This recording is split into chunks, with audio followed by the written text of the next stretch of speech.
बारिश के टाइम में अगर आप अपने गार्डन में हिबिस्कस का पौधा लगाना चाहते हैं तो बहुत अच्छा टाइम है, इस टाइम पर लगा सकते हैं। आज से 13 दिन पहले मैंने आपके साथ में एक पौधे की रिपोर्टिंग करी थी, जो आप देख रहे हैं यही वाला हिबिस्कस था। आज मैं आपके साथ में उस पौधे का अपडेट शेयर करूंगी। पौधे की कंडीशन कैसी है, पौधे में कोई काम करने हैं तो वो भी करके दिखाऊंगी, और कौन कौन सी सावधानियां रखना चाहिए अगर आपने नया पौधा रिपोर्ट किया है, कैसे उसकी देखभाल करनी चाहिए, सारी ही चीजें आपके साथ में शेयर करूंगी। ये जो सामने पौधा देख रहे हैं ये वही पौधा है जिसकी मैंने आपके साथ में रिपोर्टिंग शेयर करी थी। अभी आप देख सकते हैं पौधे की मिट्टी में काफी सारी घास फूस भी जर्मिनेट हो गई है, क्योंकि इस पौधे में मैंने उसके बाद में कोई भी वर्क नहीं किया है, कोई भी इसमें छेड़खानी नहीं करी। अभी आप देख सकते हैं पौधा आपको बढ़िया कंडीशन में दिखाई दे रहा होगा। और अभी आप देख पा रहे हैं इसमें दो ऊपर कलियां बनी हैं, एक कली जो है कल ब्लूम हो जाएगी। तो पौधा हेल्दी है, पौधा अच्छे से रूट बना रहा है, इसलिए कलियों की साइज भी बड़े हो रहे हैं।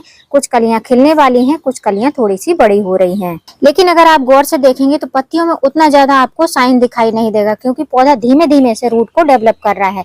तो जैसे जैसे इसकी रूट काफी अच्छे से डेवलप हो जाएंगी, पौधा अच्छी तरीके से दिखाई देने लगेगा, एकदम फ्रेश फ्रेश दिखाई देगा। अभी बहुत अच्छी तरीके से फ्रेश दिखाई नहीं दे रहा है। तो यदि आप नया पौधा लाए हैं, उसको रिपोर्ट करना चाहते हैं तो रिपोर्ट कर सकते हैं। दूसरी बात, यदि आपने मेरे साथ में रिपोर्टिंग करी है, कोई नया पौधा परचेज करके लाए थे 13-14 दिन पहले जब मैंने रिपोर्टिंग करी थी तब रिपोर्टिंग करी है, तो जो काम मैं करने वाली हूँ वो सेम काम आप भी कर लीजिए, जिससे कि आपका पौधा हेल्दी बना रहे और विंटर में भी बहुत अच्छे से ब्लूम करता रहे।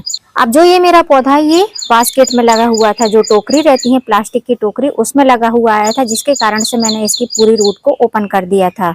अभी इस टाइम पर अगर आप कोई भी पौधा लेकर आते हैं नर्सरी से तो आप उसको देख लीजिए, मिट्टी को हटाकर देखिए कि कहीं उसमें जो है बास्केट तो नहीं लगी हुई है, क्योंकि बास्केट में लगे हुए प्लांट बहुत ज्यादा लंबे टाइम तक आपके गार्डन में नहीं टिक पाते हैं। तो देरी ना करते हुए हम अपने पौधे में कुछ जरूरी काम कर लेते हैं। सबसे पहला काम करेंगे, ये जो घास फूस उगी है इसको हम हटाएंगे। अब मैं अपने पौधे में ये काम 13 दिन पर कर रही हूँ। अगर आपके पौधे में ये घास फूस बढ़ती ही जाती है, क्योंकि रेनी सीजन में घास बहुत जल्दी जल्दी से बढ़ती है, तो इस काम को आपको लगातार तरीके से 7-8 दिन में कंप्लीट करना चाहिए। अब यदि आपके गमले की मिट्टी ऊपर से ड्राई है तो आप इस पौधे की गुड़ाई करना चाहते हैं तो बिल्कुल भी मत करिए अभी गुड़ाई, क्योंकि रूट अभी धीमे धीमे से अपनी जगह बना रही हैं। तो अभी जो है 13-14 दिन पहले अगर आपने हिबिस्कस लगाया, जैसे मेरा 13 दिन पहले का लगाया हुआ रिपोर्ट किया हिबिस्कस है, तो इसमें अभी मैं गुड़ाई बिल्कुल भी नहीं करूंगी। वैसा भी गुड़ाई नहीं कर पाऊंगी क्योंकि मिट्टी काफी ज्यादा इसमें गीली है। और यदि आप अभी गुड़हल का पौधा लेकर आए हैं, रिपोर्ट कर रहे हैं, तो 8 इंच से बड़े गमला उसको देने की गलती बिल्कुल भी ना करें, क्योंकि बारिश काफी ज्यादा हो रही है। इस टाइम पर अगर जितना बड़ा गमला रहेगा उतनी ही ज्यादा उसमें सॉइल मिक्स भी समाएगी, तो जितनी ज्यादा सॉइल मिक्स रहेगी उतना ही ज्यादा पानी भी रहेगा। तो ऐसी गलती नहीं करना है, 8 इंच से ज्यादा बड़ा गमला आपको नहीं लेना है। मैंने अपने पौधे की रिपोर्टिंग करने के बाद में इसको थोड़ा सा शेड में रख दिया था। शेड में रखने से मतलब यही था कि चारों साइड से इसको हवा मिलती थी, लेकिन ऊपर से जो है छज्जे का शेड था, बस इतना ही शेड था, क्योंकि मेरी टेरेस जो है ओपन टेरेस है। उसके बाद भी आप देख सकते हैं 13 दिन बाद मेरे पौधे में काफी अच्छी नई ग्रोथ भी दिखाई दे रही है, क्योंकि ये छोटी छोटी सी पत्तियां थी एकदम बारीक बारीक सी, अब इनमें भी ग्रोथ हो रही है, और जो छोटी छोटी सी कलियां थी वो भी बड़ी हो रही हैं। रिपोर्टिंग करते हैं तो रिपोर्टिंग के टाइम में कुछ पोषक तत्व दे देते हैं, जिससे कि पौधे में अच्छी ग्रोथ हो, पौधा अच्छी तरीके से बढ़वार कर पाए। अब जो पोषक तत्व मैंने दिए थे सॉलिड फॉर्म में दिए थे, मतलब सूखे दिए थे, मिट्टी के साथ में मिक्स करके दिए थे। तो जब भी आपको कोई भी फर्टिलाइजर देना है तो एक जैसा फर्टिलाइजर अपने पौधे को नहीं देना है। जैसे कि आपने सूखा फर्टिलाइजर दिया फिर से आप सूखा फर्टिलाइजर देंगे, ऐसा नहीं करना है। आपको different different fertiliser different different तरीके से देना है। जैसे मैंने पहले सूखा फर्टिलाइजर दिया था, अब मैं जो है इसमें लिक्विड फर्टिलाइजर दूंगी। दूसरा रीजन ये है लिक्विड फर्टिलाइजर देने का कि मिट्टी काफी ज्यादा गीली है, तो बहुत सारे लोगों का क्वेश्चन ये रहता है कि गीली मिट्टी में हम गीला फर्टिलाइजर मतलब पानी वाला लिक्विड फर्टिलाइजर देंगे तो मिट्टी और भी गीली हो जाएगी। तो बारिश तो वैसे भी गिरती है, बारिश गिरने से तो और भी मिट्टी गीली हो जाती है, तो पौधे में कोई भी नुकसान नहीं होता है। उल्टा जो पोषक तत्व रहते हैं वो धीमे धीमे से बारिश के पानी के साथ में बह जाते हैं। तो अगर गीली मिट्टी है तो आपको लिक्विड फर्टिलाइजर ही देना है। गीली मिट्टी में आपको सूखी खाद बिल्कुल भी नहीं देना है। अगर आप इसमें सूखी खाद देंगे तो वो सूखी खाद बारिश का पानी मिलेगा, एक ही जगह पर जमी रहेगी और धीमे धीमे से वो फंगस एक्टिवेट करेगी। और जब पौधे की जड़ में फंगस लगने लगेगा तो पौधा नीचे से बिल्कुल ही खराब हो जाएगा। तो ऐसी गलती आपको नहीं करना है। अब मैं जो अपने पौधे में फर्टिलाइजर दे रही हूँ, अभी जो है बारिश नहीं हो रही है, बारिश अभी 2-3 घंटे से नहीं हुई है। थोड़ी देर के लिए धूप भी निकली थी, जो कि अब धूप नहीं है। मैं पौधे में फर्टिलाइजर दूंगी लिक्विड फॉर्म में, और एक ही फर्टिलाइजर दूंगी जिससे कि पौधा मेरा बहुत अच्छे से बढ़ बाढ़ कर पाएगा और हेल्दी कंडीशन में चलता रहेगा। जब भी कोई हम नया पौधा लगाते हैं तो उसकी हमको ग्रोथ के लिए फर्टिलाइजर देना चाहिए। कौन सी वाली ग्रोथ? जो कि रूट ग्रोथ। अगर पौधा नीचे जड़ से मजबूत रहेगा तभी पौधा ऊपर के साइड में बढ़ बाढ़ कर पाएगा। अब लिक्विड फर्टिलाइजर देना है, जिसके लिए मैंने 1 गिलास पानी ले लिया है। ये 1 गिलास पानी हमको हमारे पौधे में अप्लाई नहीं करना है, मतलब 1 गिलास पानी का हमको फर्टिलाइजर पूरा ही अपने पौधे में नहीं डालना है। उसके बाद में आपको लेना है रूट प्रोमोटर फर्टिलाइजर, जिसको बोलते हैं humic acid. Humic acid seaweed में भी मौजूद रहता है, तो आप लेना चाहते हैं तो सीविड भी डाल सकते हैं। इसकी आपको 8 से 10 ड्रॉप आराम से डाल देना है, ज्यादा भी हो जाएगी तो कोई भी नुकसान नहीं होगा। थोड़ी ज्यादा मात्रा में डालना है, जिससे कि बारिश के पानी के साथ साथ अगर ज्यादा लिक्विड रहेगा तो फिर निकल जाएगा। तो थोड़ी ज्यादा मात्रा में आपको इसको लेना है। 10 से 12 बूंद भी ले लेंगे तो कोई भी दिक्कत नहीं होगी। ये एक ऑर्गेनिक फर्टिलाइजर है। अब मैंने जो ये ह्यूमिक एसिड लिया है लिक्विड फॉर्म में लिया है, आपके पास में सॉलिड फॉर्म में है, मतलब सूखा वाला है, ग्रेन्यूल्स फॉर्म में, तो आप उसको एक नाइट पहले, मतलब 1 दिन पहले पानी में भिगोने के लिए रख दें। 1 गिलास पानी में 1 टेबल स्पून भर के, और दूसरे दिन जो है उसको आप अपने पौधे की जड़ों में डाल सकते हैं।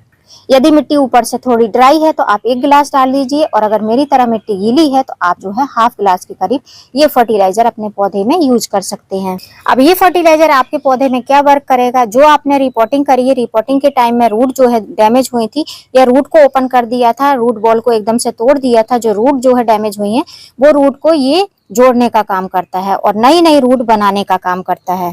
अब ह्यूमिक एसिड आपको कई तरीके से मिल सकता है, मतलब आप ऑनलाइन भी परचेज कर सकते हैं, ऑफलाइन भी परचेज कर सकते हैं। मैंने ऑफलाइन ही परचेज किया है, जिसके कारण से आपको कोई भी ब्रांड का, कोई भी कंपनी का ह्यूमिक एसिड मिल सकता है। और यदि ह्यूमिक एसिड नहीं है, ह्यूमिक एसिड ग्रेन्यूल्स भी नहीं है, ह्यूमिक एसिड लिक्विड फर्टिलाइजर भी नहीं है, तो आप जो है सीविड लिक्विड या सीविड ग्रेन्यूल्स का भी यूज कर सकते हैं। हाफ गिलास ह्यूमिक एसिड मैंने अपने पौधे की जड़ में डाल दी है, आप देख सकते हैं। और ऊपर साइड में बहुत ज्यादा आपको पानी दिखाई भी नहीं देगा, इतना ही आपको डालना है, इससे ज्यादा नहीं डालना है। अब जो मैंने ह्यूमिक एसिड यूज किया है, इसमें सीविड भी मौजूद है, इसमें पोटेशियम ह्यूमिड भी एसिड भी मौजूद है, और साथ में अमीनो एसिड भी मौजूद है। तो इसमें 3 प्रकार के पोषक तत्व मौजूद हैं, और भी बहुत सारे पोषक तत्व हैं। तो इसको डालने के बाद में आपके पौधे की जो जड़ है उनका विकास होगा, साथ साथ में ऊपर जो ग्रोथ हो रही है, न्यू ग्रोथ, उसका भी विकास होगा। उसके साथ साथ जो इसमें कलियां बन रही हैं, कलियों का कलियां जो है फूलों का रूप ले पाएंगी, और साथ में जो छोटी छोटी सी कलियां हैं ये झड़ेंगी भी नहीं। मतलब कि अगर आप सीविड या ह्यूमिक एसिड का यूज करते हैं तो आपके पौधे की ओवरऑल ग्रोथ होती है। तो इस तरीके से आप अपने नए पौधे में ये फर्टिलाइजर देंगे तो पौधा आपका बहुत अच्छे से ग्रोथ करेगा, बहुत अच्छे से रूट बनाएगा। जब पौधे की रूट मजबूत रहेंगी, उसकी हड्डियां मजबूत रहेंगी, तो पौधा जो है आपका ऊपर की साइड में बहुत अच्छे से बढ़वार कर पाएगा। अब ये फर्टिलाइजर देने के बाद में आप को इस पौधे को ऐसी जगह पर रखना है जहां पर लगातार बारिश की बूंदें इस पर ना पड़े, लगातार बारिश ना गिरती हो। थोड़ी सी बूंदाबांदी होती है तो आप इसको ओपन टेरेस में रख सकते हैं, लेकिन हमारे यहाँ पर बहुत ज्यादा बारिश होने लगती है, जिसके कारण से मैं इसको ऐसी जगह पर रखूंगी छज्जे के नीचे, जहां पर कि इस पौधे में से इतना पानी नहीं निकलना चाहिए कि ड्रेन आउट होकर फर्टिलाइजर नीचे की साइड से निकलने लगे। और यदि आपके यहाँ पर धूप निकली हुई है, फर्टिलाइजर देने के बाद में धूप निकल आई है, तो आप इसको ऐसी जगह पर रखिए जहां पर डायरेक्ट इसको धूप ना लगती हो। अब जो ये मैंने फर्टिलाइजर दिया है अपने पौधे में, ये आपको कितने कितने दिन पर अप्लाई करना है तो आप देख सकते हैं। मैंने रिपोर्टिंग करी थी तो 13 दिन हो गए, 13 दिन बाद फिर मैंने ये फर्टिलाइजर दिया है। और इसके पहले मैंने जब सॉइल मिक्स बनाया था उसमें भी ये फर्टिलाइजर दिया था। फर्क इतना ही था कि तब मैंने इसको सूखे फर्टिलाइजर दिए थे, अब मैंने लिक्विड फॉर्म में सिर्फ एक ही फर्टिलाइजर दिया है। लेकिन ये फर्टिलाइजर देने के बाद में अब मेरे पौधे में जब बहुत अच्छे से पत्तियां चमकदार हो जाएंगी, ग्रोथ फास्ट होने लगेगी, तब इसमें और दूसरे तरीके के फर्टिलाइजर अप्लाई करूंगी। तो अब हम इसमें 15 दिन बाद फर्टिलाइजर देंगे। जब 15 दिन हो जाएंगे तब इसमें हम कोई दूसरा फर्टिलाइजर देंगे, हमारे पौधे की कंडीशन के अकॉर्डिंग कि पौधा किस तरीके से ग्रोथ कर रहा है, किस प्रकार के पोषक तत्व चाहिए, उस प्रकार से हम इसमें फर्टिलाइजर देंगे। अब जैसे जैसे आपका पौधा हेल्दी होता जाएगा उसमें मिलीबग का अटैक भी होगा। मेरे इस पौधे में भी धीमे धीमे ऐसे अटैक हो रहा है, तो अभी 2 से 3 दिन तो मैं इसको थोड़ा सा शेड में ही रखूंगी। उसके बाद में बारिश के पानी में जब ये भीगेगा तो मिलीबग अपने आप ही धुल जाएंगे। और महीने में 1 से 2 बार जब हम नीम ऑयल का स्प्रे कर देंगे तो पौधा हमारा ऑलरेडी हेल्दी हो जाएगा। तो यदि आपने अभी तक हिबिस्कस का पौधा अपने गार्डन में नहीं लाया है और लाना चाहते हैं, लगाना चाहते हैं, तो आप रिपोर्टिंग करके लगा सकते हैं। बारिश का सीजन बहुत अच्छा सीजन है। या आपके पास में कटिंग से तैयार पौधे हैं जिनकी एज लगभग 5 से 6 महीने हो चुकी है, तो उनमें बहुत अच्छी रूट आ गई होंगी, तो उनकी भी आप रिपोर्टिंग कर सकते हैं। तो उम्मीद करती हूँ फ्रेंड वीडियो हेल्पफुल रहा होगा। वीडियो यदि अच्छा लगा हो तो वीडियो को लाइक करना। यदि आपने मेरे साथ में रिपोर्टिंग करी है अपने गुड़हल के पौधे की, तो आप भी इस तरीके से काम कर लीजिए जिससे आपके पौधे में भी बहुत अच्छे से रूट बनने लगे, बहुत अच्छे से फूल और कलियां खिल पाएं। फिर मिलूंगी किसी नई वीडियो में नए टॉपिक के साथ। तब तक के लिए हैप्पी गार्डनिंग।